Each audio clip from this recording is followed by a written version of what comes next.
This video is going to be a time lapse of an entire still life drawing where you're able to see the different techniques that we're going to be going over applied, and then the entire drawing with value change, highlights and shadows incorporated as well. So it's a great way to just see the entire process and think about the different techniques and how they're completely and fully applied into the still life. A couple of the drawing techniques that I'll be discussing while playing the time lapse is, first of all, value change. So creating accurate value change with contrast. Simple shapes. We're going to start out as simple and basic as possible before adding detail. Pencil measurements. So double check measurements and angles using your pencil. And then the last thing is flipping your reference picture upside down every once in a while to get a different viewpoint of your still life. And that's going to allow certain areas to stand out to you that are going to need adjustments and changed. So we'll go ahead through the time lapse here. So getting started, we're going to be using simple shapes and forms, and I'll pause this in a second once I have all the simple shapes applied. But don't do anything detailed yet. So I'm just outlining circles, squares, triangles as the basic shapes for all of these forms. And then as this video progresses, you'll see me slowly adding more and more detail. So we're going to start with simple shapes. And then at this point, I'm going in and measuring my simple shapes. So here I have everything laid out. I have a bunch of grapes laid out here, and then there's a vase. I have a pear, and then a few more grapes behind the vase. Everything is just simple circles and squares. But at this point, I'm going to go ahead and check that I have everything lined up correctly size-wise, because I don't want to add a lot of detail and get my shading perfect and then realize the sizing or placement is off and have to erase and go back. So I'm going to be using a pencil, and I'm holding that pencil out on my object to double check proportions. So as I'm doing this here, there was, let me move a little bit further back, but there was one pencil width across the height. So let's double check this. So I'm measuring about half, and then vertically it's 2.5. So moving on, once you have the measurements figured out, you may have to go in and make corrections. So I'm holding my pencil and marking where the height is on the drawing versus the picture. I'm going to go ahead and continue playing that. So I'm double checking the height and then the width of these objects, realizing I need to make this a little bit skinnier. And then I'm just quickly erasing those circles and redrawing them to line that up. If this part is throwing you off or the explanation doesn't make sense for the measurements, let me know and I can explain that a little bit better in person. But here we have the shading beginning to be added onto the pear. And I'm starting with the darkest areas first. So I'm looking at everywhere that is completely in shadow, and I'm just lightly filling those in.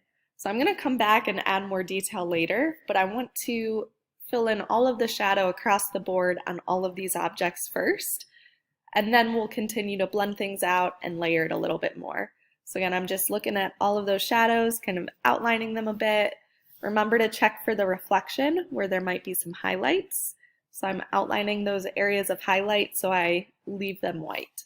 And then I'm just lightly outlining everything else to get a base layer of shadow.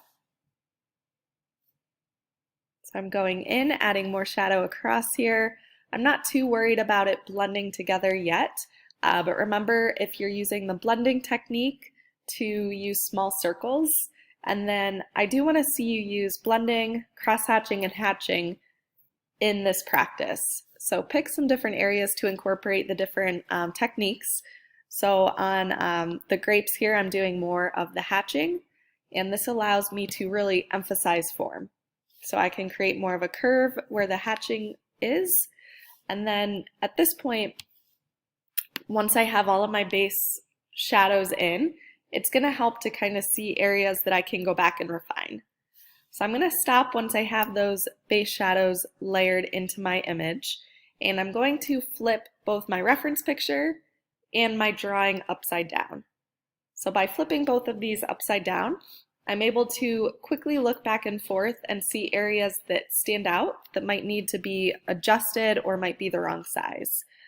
So again, just try to flip them both upside down every once in a while to really double check proportions. So I'm shading everything in with the white now. So I'm looking at all of the brightest highlights and I am going over those areas along with some of the medium tones or the gray areas. And this is going to help to really create that contrast. But again, I'm slowly layering things in so you don't have to cover really everything completely at this point. So I'm just lightly shading.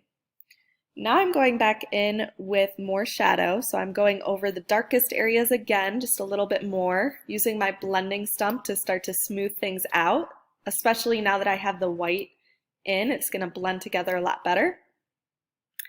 Then I'm looking for those lightest highlights again, going over them, just trying to refine the details. And then back and forth with the white and the black to continue to push that value change and contrast. So I'm outlining those highlights, erasing the edges a little bit just to refine some of those areas. And again, I'm flipping both upside down every once in a while just to see areas that stand out that I can go in and adjust. And it does help to take focus off of the details of the object and draw more what's actually there, actually in front of you. So I'm blending things in a bit more, working on some of the grapes here, leaving those highlights white as I'm working, looking at the shadows, reflections, and drop shadow. So you can see that little bit of a highlight or reflection on the bottom of the pear. And then I'm going in with that blending stump, just smoothing things out before I continue to layer more detail. So I'm really jumping around. I'm not staying focused on one object as I'm shading, but really moving around throughout the piece so that everything is building those layers at the same time.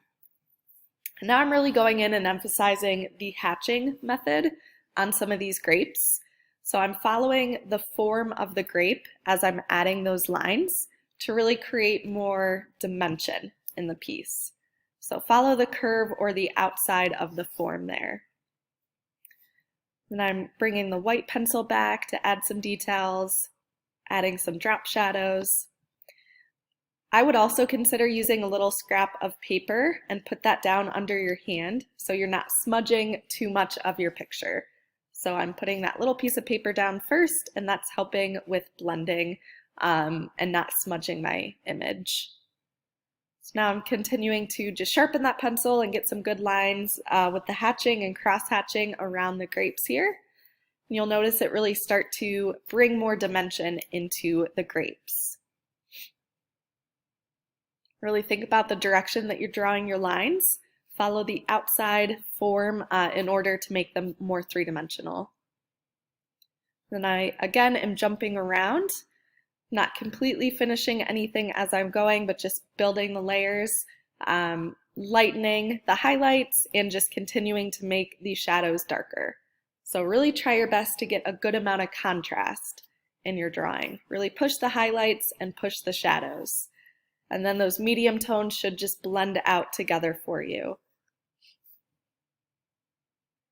I'm going in with that blending stump every once in a while just to smooth areas out, smooth them together.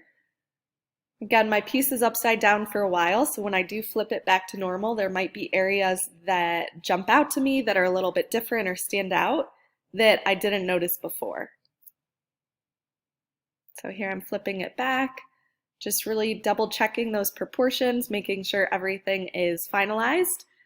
And then I'm going to start to think about the background. Now we are going to be adding some background techniques in a bit, so you don't have to completely fill everything in, but look at the areas of shadow in the background.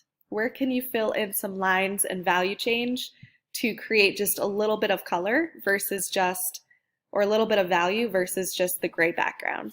So I'm just adding a few lines kind of coming off of my background here, a few vertical and horizontal lines to create some space and depth in it. And then there is the finished piece. And I also wanted to show this one that has only hatching to show how you can really emphasize form and do something different with your final project if you wanted to do just hatching or cross hatching versus the blending in the background too. So this is on white paper, so there's no white pencil or no white charcoal, but you can kind of get the idea of how these lines should be following the curve or the form of your objects. So the top of this cup comes down a little bit like this, and I'm just following that curve with each of these lines. And then same thing with the boots here, I'm following the curve of each of these folds, and that's going to help to create more of that dimension in your project.